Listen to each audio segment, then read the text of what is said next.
Mae'r wledd yn parhau fan hyn ynghylch y defed gyda phencampwriaeth y Brydiau Mynydd ac Ucheldir Cynhenid. Deo Hughes, mae'r brydiau yma yn hanfodol bwysig yma yng Nghymru. Yndi, sad. Gan bod ni mor fynyddig yma, wyddech chi'n rhaid i cael nhw, fedra ni'n gwneud heb ddyn nhw. Dydy dafad miwl ddim yn mynd i fyw ar y llethra fysa hain yn medru byw ar. Mae da ni rinweddau bryd pendant iawn i'r brydiau hyn hefyd. Rinweddau i'r bryd fel y ceri nawr, mae'r lliwiau yn bwysig. Oes, na chi, oes. A mae hynny o fewn sioio yn bwysig i'r bryd, fel ti'n gwybod y hun, mynd i'r o'r balwen ag ati, lle. Ond cig sy'n bwysig heddi. Ie, ni yn y busnes cig yw'r jobyn hyn, ac felly mae'r beirniad wrthi nawr. Dwi'n ei llawer i cefnau nhw a wneud siŵr y llawnder o gig sydd yn y gos ar y cefen. Yr Albanwr sydd gyda ni fel beirniad, Charles Anderson o Dumfries. A mae'r dyn yma, fel ti deio, mae fe'n tywhau tipyn o wyn dros y flwyddyn. Yndi, mae'r credentials gyda fe weld llun o beth dwi'n gallu weld y fanna, lle mae'n pesgu dros 2,000 ar o wyn flynyddol ni. Yndi, so yn sicr meddwl a fod yn gwybod beth mae o'n neud yma madla. Beltex yw i friden bennaf a oedd wedi gwerthu hwrdd am 60,000 o bunnoedd. Ar y pryd, hynny oedd y record y bryd. Ond mae wedi cael ei dorri ers hynny. Ond yn ddiweddar iawn, mae fe wedi mentro mewn i gadw'r ceri. Ie, diddorol o beth, lle dau fryd hollol wahanol. Sa chi rhyw ddisgwyl sef wedi mynd i mewn i'r Blackfest neu rhywbeth fel ydy, ond Ceri Hill, bryd o Gymru, da iawn. Mae'r ceri yn drawiadol iawn yn y cylch, yn enwedig yn yr haf. Maen nhw'n dangos unan yn dda fel arfer, yndyn nhw? Wel, nhw yw'r teddy bear o'r diwydiant, a mae rai gweud y gwir, gyda'r llygad a'r glist na, maen nhw yn denu sylw. Ond, os o'n i edrych lawr y rhes nawr, un sy'n dal ar llygad, mae'n siŵr, yw'r Jacob gyda'r lliwiau du a gwyn ar y glân, deio. Ie, neis iawn i sbio arnyn nhw. Yndi, maen nhw'n neis iawn. A par o wyn David, maen nhw'n wyn mawr, wyn yn pwyso, dwi'n siŵr. Yndi, maen nhw'n edrych y dda, wedi gwir, wedi gwneud troi allan y dda. Pa mor bwysig i chi'n rhagweld yw'r ffair iaf yma un diwydiant ni? Mae hon yn allweddol. Sa'n credu bod ni'n gallu dod i lefel y pwysigrwydd un. O'n i bai am hwn. Hwn yw'r pinnacle o'r diwydiant ni mor belled yma ar ddangos wyn tew a bestechi tew. Mae blynyddau a blynyddau o ymdrech yn mynd i dod fan hyn heddi. So mae pobl wedi bod yn magu dealladau o ddefed, wedi bod yn mynd mas i siopa hwrddod, croesi nhw a ffeili, croesi nhw a dod yn agosach, croesi nhw a trial a ddim felly ei dod lan i'r brig, a wedi ambell i un yn dod a cael y profiad o'r Garden Goch. Mae'r ymdrech sy'n mynd i ddod i fan hyn yn anhygoel.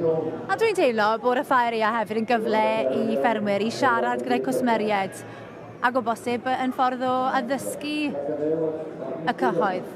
Ynddi'n sicr, wyddwch chi mae'r rhaglen yma ar y teledu, mae'n ffenna siop i'r diwydiant i gyd, yn dydi. A dim just drwy Gymru, lle, wel chi drwy Brydain i gyd. Mae hon yn un o'r ffeiriau gorau yn y byd i ddeud i wir, yn dydi. Wyddwch chi ffeiriau geiad ydi. Mae'n amser mae'r Nadolig yn agosau, a dwi'n credu bod e hefyd yn ffordd o bwysleisio'r neges am gefnogi'n lleol dros y Nadolig. Ond bendant, a beth sy'n amlwg fan hyn, taw dinon sy'n rhawn y cylch, a fi'n ofni mae'r ladies wedi mynd lawr i'r food hall, a glyfes i bod rwy'n yn neud yma gwaith blodau yma ddo, ni ddim yn hyd yn gwybod bod siwr beth yn digwydd yn y ffair. Ond medden nhw oedd y lle yn orlawn. Mae popeth i gael yma, o anregion i fwydydd, a phethau unigryw iawn bydden ni'n tybio. Ni'n ffodus iawn i gael ffair ryfeddol arbennig o dda ar stepyn yn drws ni, ynddo fe? Ond jyst cofiwch nawr, a gobeithio bod y wraig ddim yn clywed, o ni ddim yn agos i'r blodau ddo. Falle wedi di brynu bwnshit i gael yn gytre i dy wraig, fydden ni'n dweud llun yn apus iawn. Falle gewn ni tyfu bach o fudge nawr cyn brecwast. A dyna ni gael hoi bach o gylch y defed ar y nodyn hynna, ac fydden ni'n ôl i weld pwy fydd yn ennill adran y Brydiau Mynydd ac Ucheldir Cynhenid. Mae'r beirniad yn mynd trwyddyn nhw fel cath i gythrel ar un o bryd yn adran y Brydiau Mynydd ac Ucheldir Cynhenid. Wel, mae'n amrywiaeth wedi cael ei tynnu mlaen. Os wir, mae wedi penderfynu bod 4 par fan hyn wedi dod mlaen i'r cut ola. A mae'n jyst wedi lawr dros nhw am yr un waith diwethaf rwy'n ofni i wneud i penderfynu ar ola. Miss Martha Duggan, merch ifanc o Bowys, sydd yma am y tro cyntaf yn dangos maes yfed yn cael ei tynnu mlaen. Y Jacob wedyn, weiddo Jones a Hughes fferm y llan Ynys Môn. A wedyn, y gŵr fo'n heddig nath ennill yr adran blaenorol. Iwan Jones o Bromebyd Sir Gar gyda'r Biwla, Penfrith Biwla. Ac yna Daniel Jarman o Rhyw Brongelli Powys yn dangos wedyn unrhyw fryd mynydd ac ucheldir arall. Deo? Ie, mae'r Wyn Jacob yn sefyll allan i fi. Mae'n anferth. Ynddi, maen nhw'n wyn mawr, digon posib bod nhw wrach dros bwysau be mae'r bwtcher wrach yn chwilio amdanyn nhw, ond maen nhw'n wyn da beth bynnag. Hefyd y maes yfed, hefyd mae hyn i, maen nhw wedi trimio dda, maen nhw'n edrych y dda, llawn cig i weld. Eto, mae'r ieuenctid i weld yn amlwg iawn yn yr adran yma. Yn diwedd gret i weld. Ar o'i merched ifanc fyna gyda par doi o foes ar y talcen arall gyda par o un. Mae Iwan yn neud i eto! Mae wedi dod nôl i Sir Gar. Sir Gar, ie. Sioe Sir Benfro yw i o ran y Sir Nawdd, ond mae'n edrych ar hyn o bryd yn addawol iawn i Sir Gar. I'r pant ar hyd y dŵr bore yma. O, fi'n siŵr bydd Iwan wrth i fod gyda'r canlyniad yma. A na i fynd draw i gael sgwrs da fe. Oedd e methu credu i lwc yn y dosbarth blaenorol, ond llaw eithaf chi. Fe fydd yn ei seithfa nef nawr. Wel, Iwan, be ti di wneud? Sa'n bo. Sa'n bo.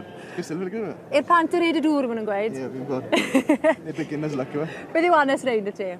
Wedi cael ei magu gyda Gareth maen nhw, a just dwi'n meddwl, wel, mae'n rhywbeth change yma, rhywbeth bach neis am ti Sioan Biwla, fach. Mae'n eitha siarp, a fi a Gareth yn rhoi goddi, a, wel, ti'n gweld? Wel, Sion Gwerchel, a Gareth, ti sio'n brawd iawn. O, brawd iawn. Dim ond gwas i fi, mae clod i gyd yn mynd i Iwan. Iwan sy'n neud y gwaith ar bwydau i gyd, so. Gwaith tîm, ddo? Gyda ti wedi brido nhw? Ie, gwas bach i fi eddi. Sion Gwerchel yn mor iawn i'r ddau yna ti. A Iwan, da iawn ti. Bob lwc ys mlaen. Diolch yn fawr.